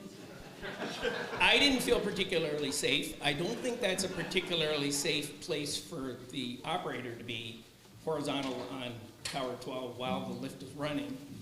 And it seems to be having trouble. So is there lots of trouble with national this year? Staff go for naps in the weirdest places these days. No, it's quite normal be doing a slight adjustment while the lift is running, and they are all wearing personal protective equipment while they're up there, and they have secure platforms to be on. Hopefully you won't see it very often though. Okay, and it's obviously safe for us to be on there while they're doing it? Yes, very safe, yeah.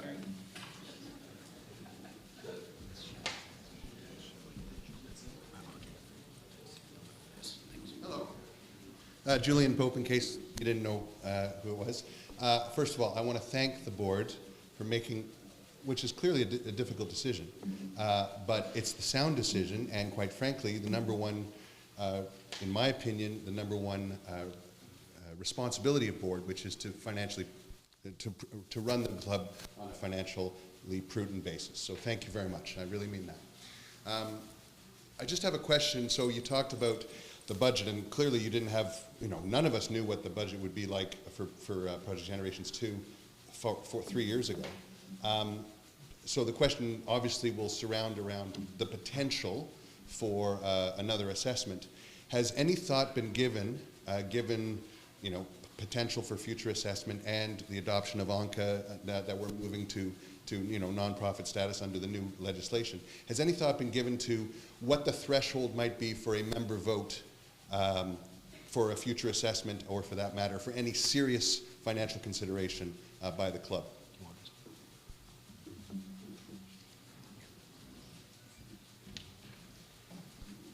Sorry, Julian, are you speaking of a decision or a number attached to the occasion on which we would have a vote relating to project generations, or more generally?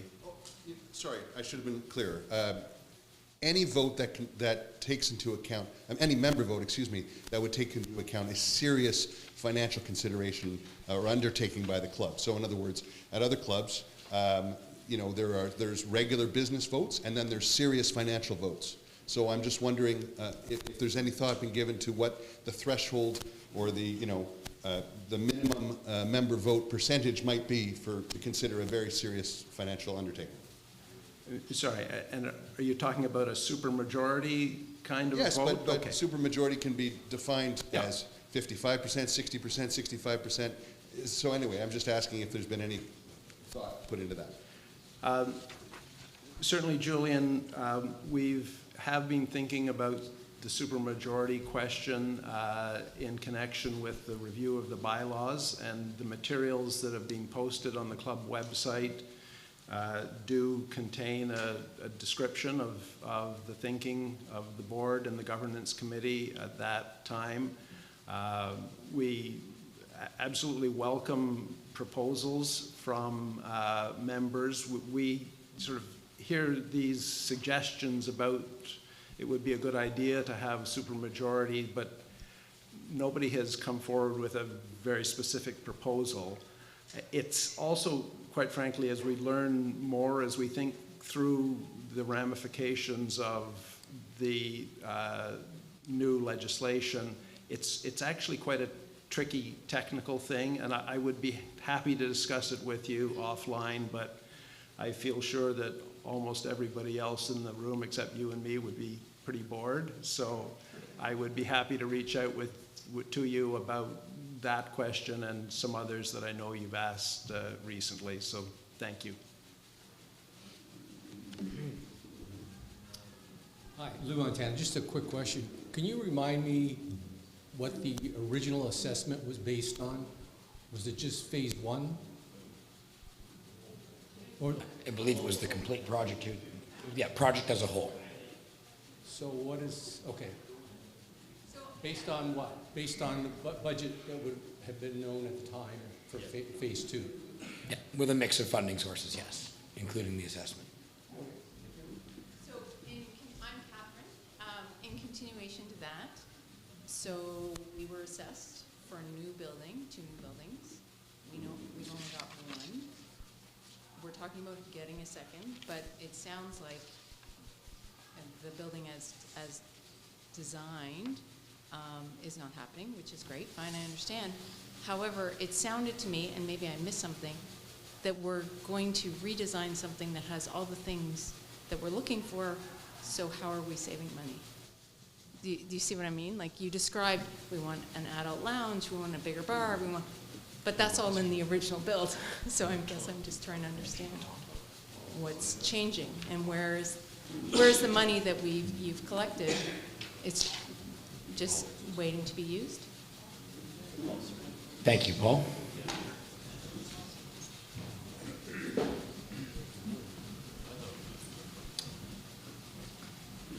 Thanks. So there's a few things that we're looking at. So redesign does not mean that we're not going to be delivering the functional requirements that were laid out in the original project plan. So all of the key things that the project was intended to deliver, we still want to meet.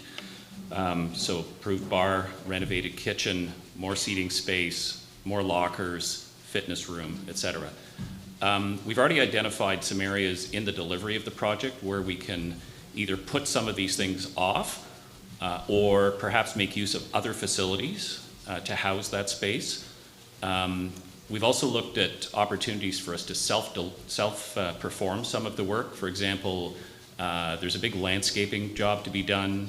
There's a redesign and rebuild of the deck in front of the existing base lodge that's part of the project. Things like that we've already identified could be self-performed by the club at a minimal cost. So there's a number of factors at play here, but the intent is to still deliver the functional requirements of project generations. And I hope that answers the question.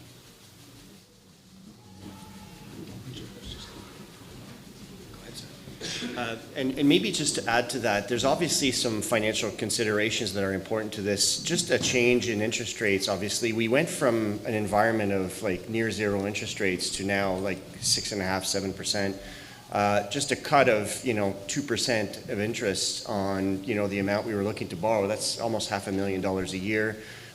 You also have, the fact that we're waiting also helps us accumulate cash. We accumulate about $1 million of cash a year and everything. So it changes, so you can't just package your decision now. You actually have to see the evolution, and there's a whole lot of things that can happen externally. But all of these actually will come into the mix of the decision that we're going to make and how we're going to treat the financial aspects of this decision. I just want to make sure before second question, are any of the other people at the back waiting, or are you guys all set, or? Thank you.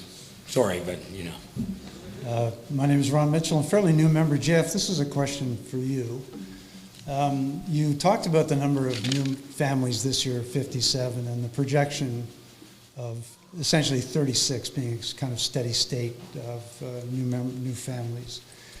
Have you done any modeling on the basis of sort of the demographics of club membership currently? And how does that affect that number?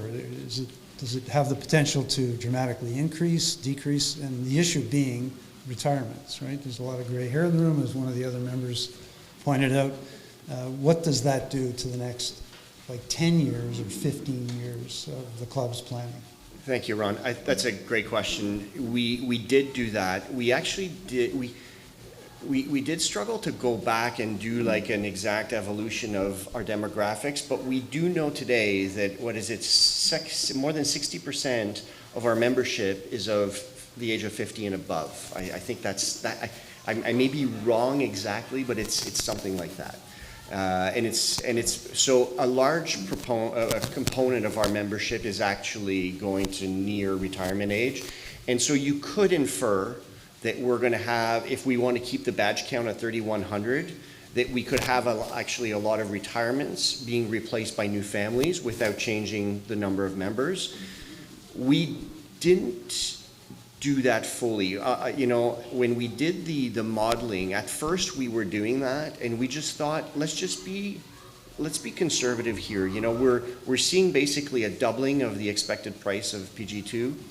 And for the last dozen or so years, we've had 36 families join every year, with obviously, the ins and outs of every year. But, and obviously the COVID pandemic was a huge proof point in that. We saw a massive fall. So we figured, yes, we may have some tailwinds with retirements, actually allowing us to sell more memberships, therefore raising the new initiation fee revenue.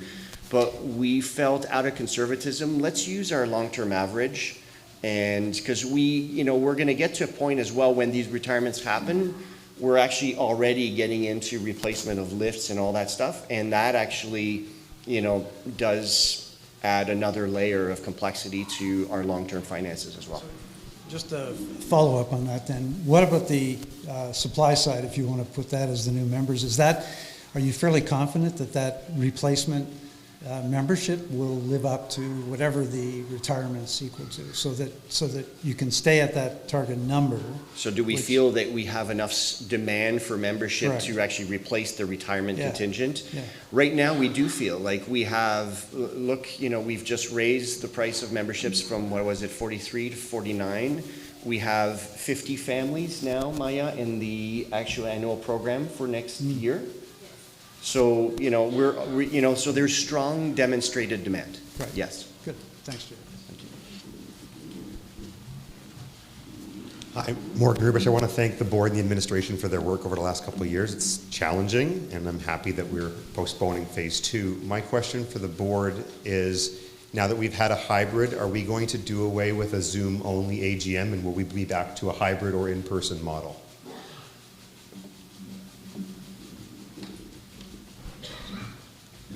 Thank you, Morgan.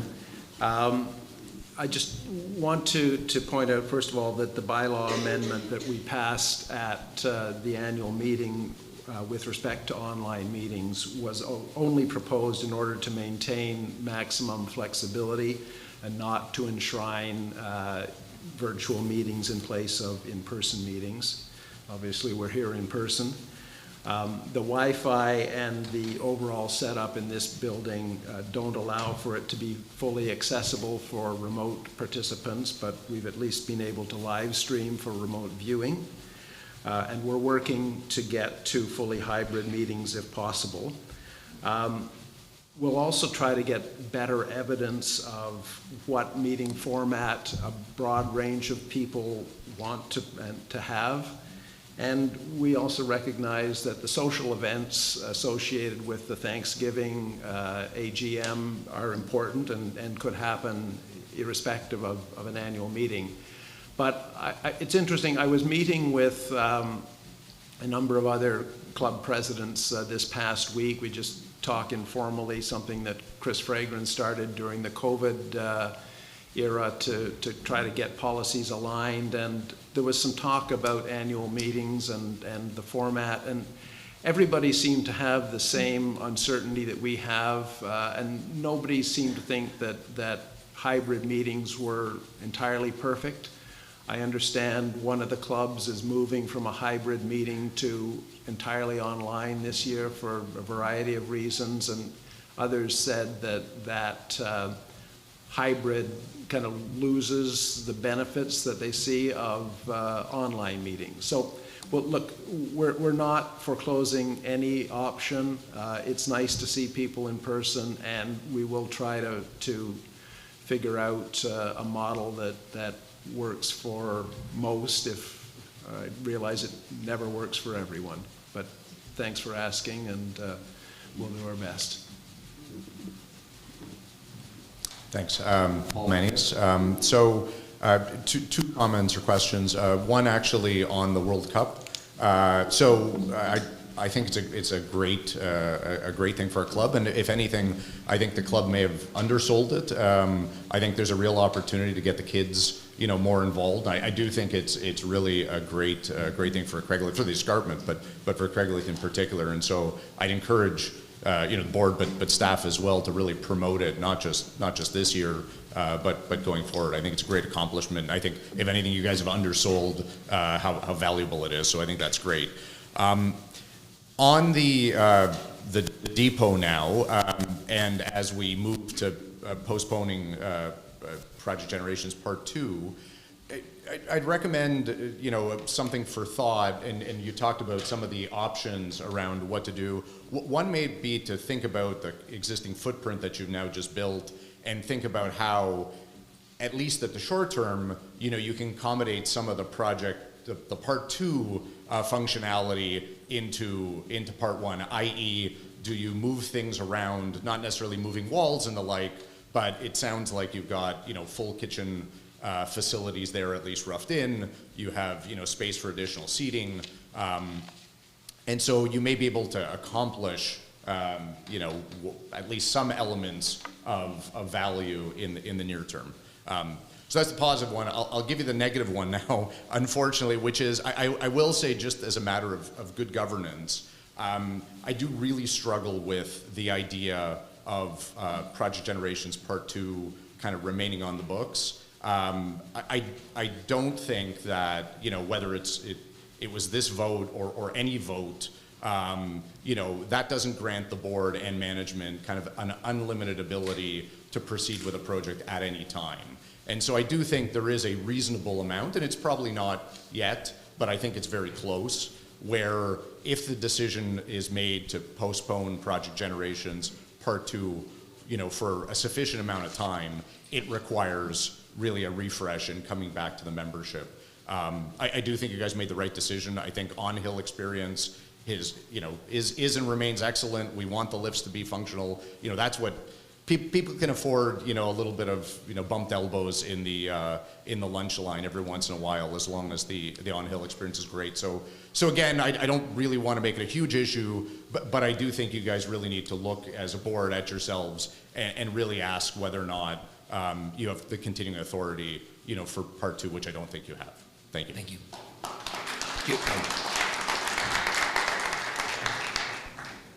Andrew Barrett. Dave, you talked about improving communication. I want to say, first of all, one of the best communicated meetings I've attended in this lodge for a long time. You did a great job representing yourself. You explained things spectacularly well, so thank you for a very well-run meeting. 2 other comments. One, I wasn't sure if there are any questions that were submitted in advance via your email request, and if there were, we'd love to obviously hear those if there were any. And last comment is, now that you're taking the pause, which I'm very pleased with, I would encourage all members and some of the board members to get a chance, if you go to Alpine or Osler, check out their locker buildings. There's some best practices that have emerged on the escarpment in the last little while. We have a ski locker building over here that were designed when my skis were this thin, and my skis now don't even fit in them the way that they should be. We bang into each other as we go in and out of that building. I think there's an opportunity to do something about external ski storage on either side of the base lodge and the new depot that might encourage people to want to put their skis outside, and we may find a very different change in the needs that we'd have for that base lodge. Those are cheap and expensive buildings.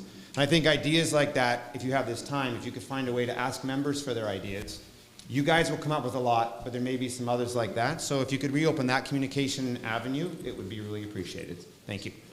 Thank you. Thanks, John. Just another quick question, and I don't know if Jeff will have this information here, but there's been talk, obviously we're looking at 20+ million if we went ahead with phase 2. What are some of the other big capital costs we have in our future? What is the year, I think you said 2027 for Little John, if its life wasn't extended. What's the cost to replace that lift? What's the year and cost to replace each and every lift that we're going to be looking at? Do you want me to go through every lift? Yep. Really? So right now, the cost to replace a fixed grip lift like the Little John lift is about $3.5 million. And to replace one of the detachable lifts, and assuming that the V-Hill lift eventually would be replaced with the detachable, is between $9 to $12 million at today's dollars. Yeah, so that's that. What years are we looking at? Because as a younger member, if I'm looking into the future, $10 to $12 million, what years are we looking at for those expenditures? So we've given all of our lives all of our lifts a life expectancy of 40 years. So for national, that would be 2039 and 2040 for the V-Hill lifts. Funnel went in 2010, so that'd be 2050 and 2053 for common lift. And last question to Morgan. Sorry, Jeff, as a follow-up on the Little John chair replacement, triple chairs are special orders now. Is the club choosing strategically to go to a quad? Will we be making a special order for a triple? Are we going to maintain a halfway? Is there going to be member input, or are we just relying on the engineer to understand what our community and how we use that chair lift? So when we go to replace it, we'll be looking for input. But as of right now, we're trying to extend it out to 2037. So not looking to extend it at this time.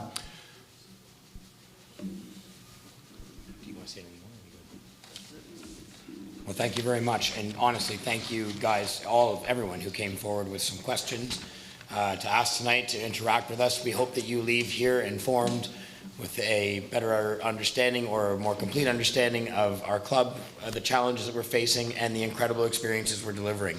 I would just like to end and conclude tonight by thanking, again, all of you, by thanking the great members of the staff who spun this room around in about 40 minutes. It was people who came in and really worked hard to make this here, and the staff who make our experience every single day incredible and magical and allow us to come up here and just assume that everything's going to work and be great and fine. I'd like to thank my colleagues who sat here with me, and to remind you guys that I'm going to see you all out there, right, bright-eyed and bushy-tailed at 7 o'clock in the morning for First Tracks on Family Day Monday. Thank you very much.